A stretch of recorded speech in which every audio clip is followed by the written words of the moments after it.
सीधी सी बात है ये, आपके सूचना तंत्र है पूरी तरह से विफल रही है।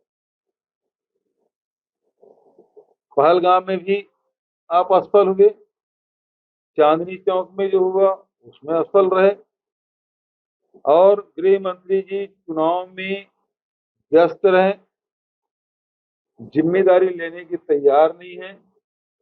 इससे कमजोर गृह मंत्री आज तक के देश में नहीं हुआ। इसके चलते जहां मणिपुर लगातार 2 साल तक ही चलता रहा, वहीं आप देखेंगे इसके कार्यकाल में अनेक इस प्रकार से घटनाएं घटी। और ताजा घटना तो अभी ये दिल्ली का है।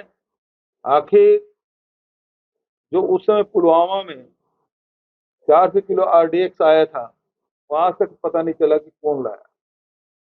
और अभी ये पता चल रहा है कि दिल्ली से लगे हुए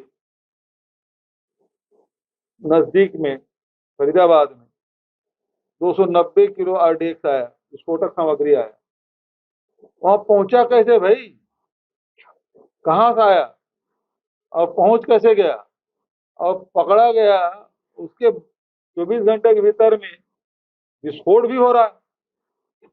तो पूरी नाकामी केंद्र सरकार की है, क्योंकि दिल्ली पुलिस केंद्र सरकार के अधीन है, जम्मू कश्मीर की पुलिस केंद्र सरकार की है, और इस नाकामी को ये हक नहीं सकते।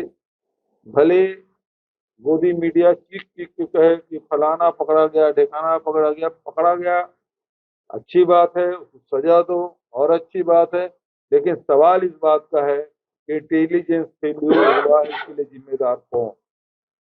सारी एजेंसी आप विपक्ष के लोगों को के जासूसी करने में लगा करके हो, तो ये देश की आंतरिक सुरक्षा है वो प्रभावित हो रहा है। जैसे कि मैं सो रहा हूँ तो पिताजी को जगाना है मुझे, तो वो डायरेक्ट उठाने के बजाय, और हिंसा की परंपरा मेरे यहाँ नहीं थी सौभाग्य से, तो वो क्या करते थे कि उस कमरे में आ जाएंगे या बाहर से गुजरेंगे और चौपाई बोलेंगे, प्रात काल उठ गए रघुनाथा